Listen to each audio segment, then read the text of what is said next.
So here we have a release from the brand Terence Hughes. This one is called Fever, and this fragrance has tuberose, jasmine, bergamot, heliotropin, tonka bean, vanilla from Madagascar, sandalwood. It sounds awesome. I'm excited to give you my thoughts on this fragrance in just a little while, so make sure to stay tuned.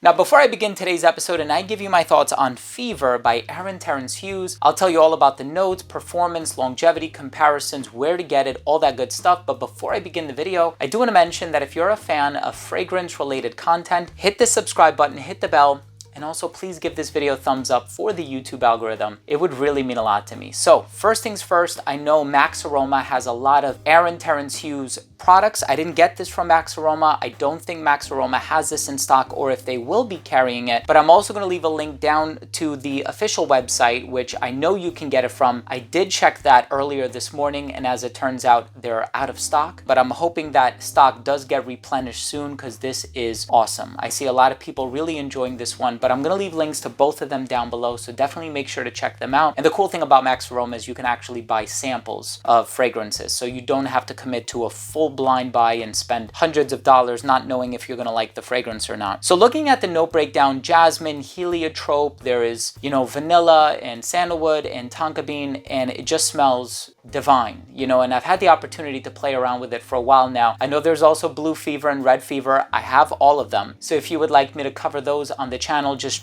drop a comment down below, state your interest, and I'd be more than happy to cover them in the future. Well, I'm excited to talk to you about the smell in just a bit, but let's go ahead and start things off with a quick look at the presentation first.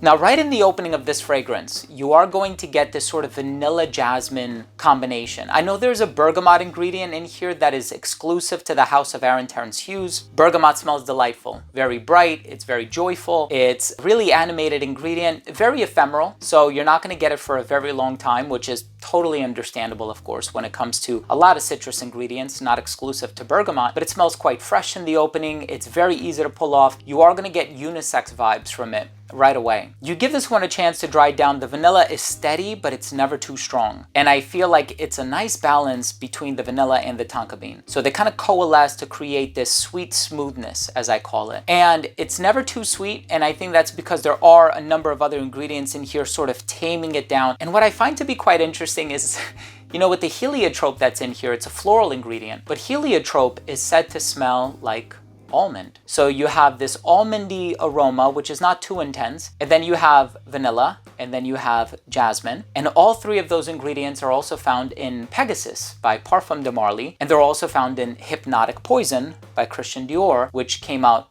first. So I'm kind of getting Pegasus by Marley vibes, but again, it goes in its own direction and it has this sort of a musky, woodsy base that is so different and so exclusive to ATH fragrances. There is that sort of DNA in here where you're smelling it and you're like, oh yeah, this is an ATH fragrance. Initially, when I got the sweetness, it kind of reminded me a little bit of hard candy, which I also have somewhere here behind me. So I wonder if there are some ingredients that are kind of overlapping, if it's the same vanilla that's being sourced in that as it is in here. The tuberose is so delightful, so lively, and so organic smelling. And, I love how Aaron posts the GC analysis on the official website. So he's not hiding the fact that he uses like super high quality ingredients. And I know that firsthandedly. I mean, you smell it and you're like, yeah, this smells incredible. It smells natural. It smells like it's very, very well put together. But this stuff is awesome. It does kind of put me in the mindset of like a Pegasus or a Pegasus exclusive without the agarwood. I don't see oud listed in the note breakdown, but it's sweet. There's this mesmerizing quality about it, but it's also so easy to wear, so easy to pull off. The jasmine tuberose combination makes it totally unisex. There's enough sweetness, but not too much where I would say don't wear it in the hot weather. So the versatility is not compromised at all. The high quality raw materials are something really welcome, and it's something that I wish more niche and indie quality brands, you know, would prioritize, because I feel like, well, you know, a lot is being done in the interest of cutting costs. And I understand that, you know, there are, you know, I suppose numbers that need to be hit, but I know Aaron is dedicated to quality, and,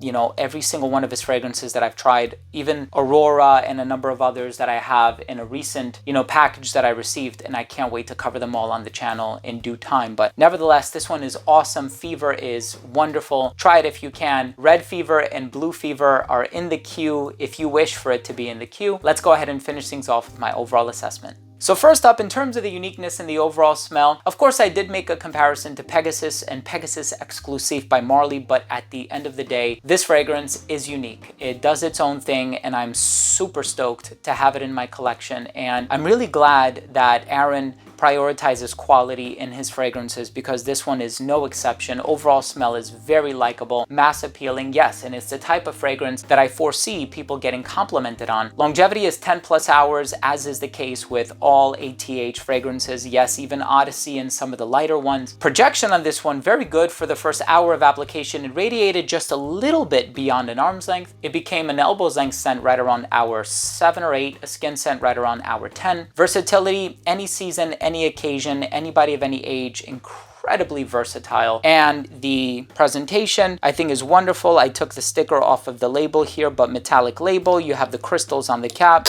magnetic cap, you can pick it up from the cap. Everything about it is super classy, and they look very pretty when you have a bunch of them and they're all lined up in a row. My final verdict on this fragrance is, I love it. One of the most versatile fragrances that I have acquired in 2024. The quality is here, the craftsmanship is here, the compositional skills are evident in this fragrance. Try it for yourself if you have the opportunity to do so. Aaron, congratulations on your more recent releases. I think they're all fantastic. Thank you so much for watching. I hope you took something of value from today's episode, and if you did, please do consider supporting the channel by subscribing to it, hit the bell, and also give this video a thumbs up for the algorithm. It would mean the world to me. Thanks again for watching. I love you all, and we'll see you tomorrow with a new episode. Bye.